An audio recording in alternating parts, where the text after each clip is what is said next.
उनका संदर्भ हमारे ज़्यादातर दर्शकों को मुश्किल से समझ में आता है। एक तो एक प्रश्न होता है क्या, वो अपने बारे में नहीं कभी तो कि हमने क्या है, लेकिन वो चित्रकला के बारे में प्रश्न पूछते हैं। दूसरा, ये साफ सुथरे जो फिगर्स बनते हैं उसमें भी कुछ खूबसूरत हो सकता है, और बिरबल आप ऐसा नहीं बनाती हैं तो कोई दूसरा रास्ता उन्होंने लिया है। और ये जिसको हम अमूर्त चित्र कहते हैं, एक तो वो अमूर्त चित्र शब्द रखिए, कुछ और रख लीजिए, अपने मन से रख लीजिए। इसमें जो अटेंशन है, उसका जो ध्यान का जो स्वरूप है वो बहुत गहरा होता है। आपको वो अपने अर्थ निकालने होते हैं, और आप चित्रकला से नहीं निकालते अपने अर्थ, आप वो अर्थ अपने भीतर से निकालते हैं। तो जो एक अच्छी चित्रकला होती है, चित्रकृति होती है, वो आपको एंगेज करती है, आपको बांध लेती है। और पहली बात, दूसरी बात यह है कि उसमें कहानी नहीं होती। मैं तो कम से कम इस रास्ते पे आ गया हूं कि ना अच्छी चित्रकला में कहानी होती है, ना अच्छे सिनेमा में कहानी होती है, ना अच्छे उपन्यास में कहानी होती है। कहानियां इतनी हैं, पत्रकार हर शाम 1000 से हजारों लाखों कहानियां कह रहे हैं भाई, तो हम काहे को पड़े उस झंझट में? तो फिर क्या रास्ता लें? रास्ता वही है कि उनके विषय में जो भी हम देख रहे हैं उसके विषय में हम सोचें। अब जो कला है दुनिया में, आधुनिक कला भारत में जो है और विश्व भर में है, वो रिफ्लेक्टिव है, चिंतनात्मक है। उसको देख के आप विचार करते हैं। कोई आमतौर पे सब आजकल फिल्म मेकर्स को बहुत शौक है कहने का कि साहब हम तो स्टोरी टेलर हैं। मेरे ख्याल से ये बड़ी दो एम दर्जे की बात है। कोई स्टोरी टेलर असली फिल्म नहीं होती है। उसमें आप विचार करते हैं कि ये मनुष्य की नियति, इस चरित्र की नियति का क्या हो रहा है, इसका घट क्या है इसके साथ। वैसे ही निर्मला के चित्रों में जो एक रंगों का संबंध बन रहा है, और बल्कि इनकी बहुत सी पेंटिंग में आपको लगता है कि जैसे आकार की आसन्नता है, some form is about to emerge. लेकिन क्या ये अनुभव सबका नहीं है कि आप जिनके भी जीवन में कोई मृत्यु हुई होती है किसी आत्मीय की, उसे हमेशा लगता है कि बस वो आने को है। और इससे बड़ा आश्वासन आपके जीवन में और क्या हो सकता है कि आपको लगातार ये महसूस हो कि कुछ है जो आने को है, जो आपने अब तक जाना नहीं था, देखा नहीं था। यानी ये कहानी को अगर है भी इनकी चित्रकृतियों में, तो वो पर्दे के पीछे है और उस कहानी को आपको बनाना है। वो एक किस्म से आपके रास्ते, आपके चिंतन के, आपके सोचने के रास्ते वो बनेगी, और वो कहानी उस चित्र में नहीं है, वो आपके भीतर है।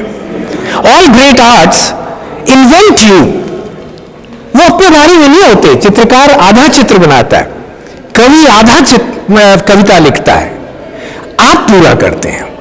आप अगर ये सवाल पूछने लगेंगे एक चित्रकला के सामने जाके कि इसमें क्या है, तो आपको ये सवाल खर्च कर देंगे, तो आप डिपार्टमेंटल स्टोर में क्या पूछेंगे?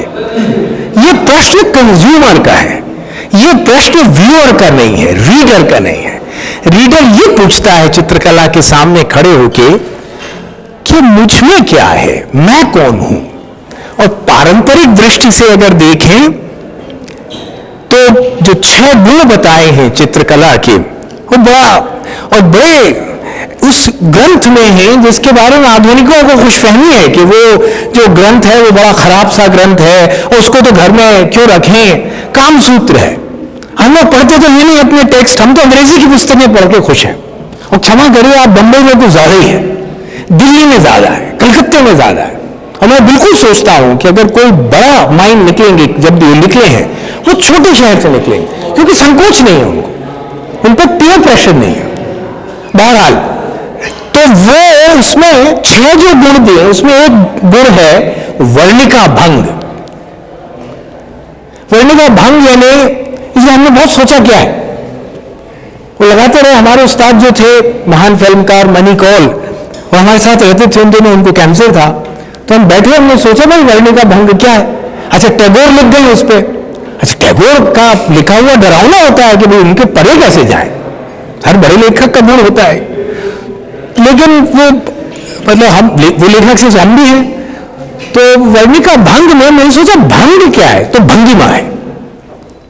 और भंगिमा होती है संवाद के लिए, इशारे के लिए, और इशारे के लिए दूसरा होता है। तो वर्ण का अर्थ रंग, वर्णिका भंग का earth the dialogues between the colours, रंग संवाद, वर्ण संवाद है वो। जो वर्ण संवाद है, अगर आप ध्यान से इन चित्रों को देखेंगे तो इनमें से कई में वो बहुत खूबसूरत हो रहा है। हम आकार के को एक बार भूल जाए थोड़ी देर के लिए, वो तो एमर्ज होने वाला, आसन्न है वो, लेकिन जो रंग के संबंध है आपसी, उसको आनंद लेना चाहिए।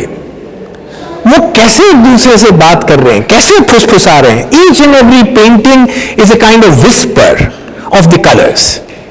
और अच्छे चित्र होते हैं जो आपके चारों ओर लगे हैं, उनमें से अनेक चित्रों में ये अद्भुत रंग संवाद हो रहा है। और मैं इसके लिए, वो सारे चित्रकार जो ये कर पाते हैं, वो चित्रकार हैं स्वभाव से, क्योंकि उनको रंगों की आवाज समझ में आती है। आखिरी बात बोलूंगा, एक बड़े फिल्मकार हुए ब्रेसों, फ्रांस में, आशीष जानते। ब्रेसों ने कहा कि अगर एक कोई शॉट लिया और दूसरे शॉट में जोड़ा और वो कुछ बोल नहीं रहा है, तो आप शॉट बदलिए और एक ऐसा शॉट रखिए कि वो दोनों शॉट बोलने लगते हैं। यही रंग का खेल है। आप कोई भी रंग को कोई भी रंग के साथ रखेंगे, नहीं बोलेगा, उसमें सख्य भाव होना चाहिए। एक कदम आगे जाके करें, they should have a love for each other, तभी तो बात करेंगे। तो रंग संवाद ये करते हैं।